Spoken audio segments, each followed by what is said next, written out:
They expect noise. They expect explanations. They expect you to react, to clap back, to lose control. And the moment you don't, that's when the revenge starts. See, most people think revenge means shouting louder, posting harder, flexing online, or making sure the other person knows they hurt you. Nah, that's amateur stuff. That's ego screaming for attention. Real revenge, it doesn't say a damn word. Silence is the coldest form of revenge because it gives them nothing to fight, nothing to twist, nothing to feed on.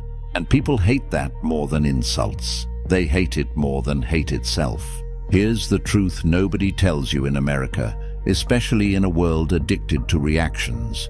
When you go silent, you flip the power dynamic. Instantly. Let me break it down. When someone disrespects you, betrays you, ghosts you, plays you, or tries to test your limits, they're not just acting, they're watching. They're checking how much control they still have over you. Your reply is their confirmation. Your anger is their proof. Your explanation is their victory lap.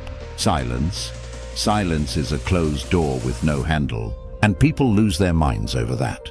You see, humans are wired for feedback. We need signs. We need validation. Even negative attention still feels like control. That's why trolls keep trolling.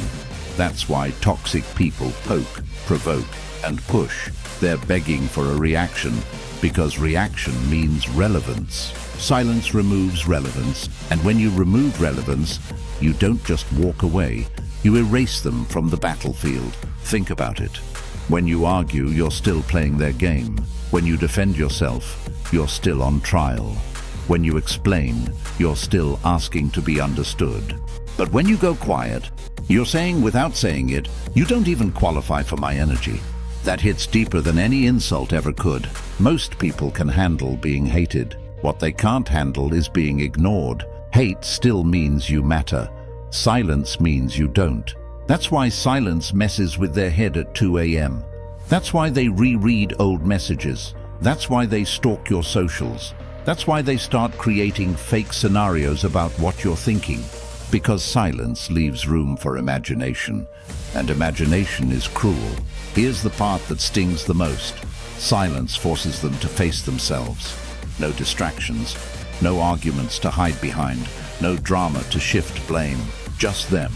And the question they can't escape, did I lose them for real? And if they did, that realization eats them alive. But let's be real for a second. Silence isn't easy. If it was, everyone would do it. Silence requires discipline. It requires self-respect. It requires swallowing the urge to explain yourself to people who already decided how they see you. That urge? That's ego. That's pain talking. That's the old you begging for closure. The Stoic move is understanding this. Closure is not something you receive. It's something you deny them. You don't need to prove your side to someone committed to misunderstanding you. You don't need to clear your name with someone who benefited from smearing it. And you definitely don't need to give access to someone who already showed you who they are. Silence isn't weakness, it's restraint, and restraint is power.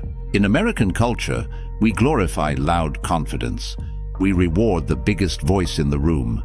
But real power doesn't need to announce itself. Think about the most intimidating people you've ever met.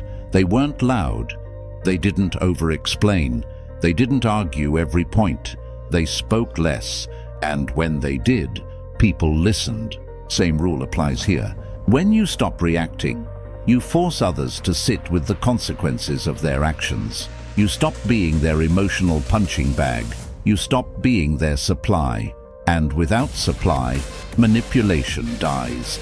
Let me say something that might hit close to home. Some people don't miss you. They miss access to you. They miss the attention. They miss the validation. They miss knowing they could still pull your strings. Silence cuts those strings clean. No goodbye speech. No dramatic exit. Just absence. And absence is loud. That's why silence feels like revenge.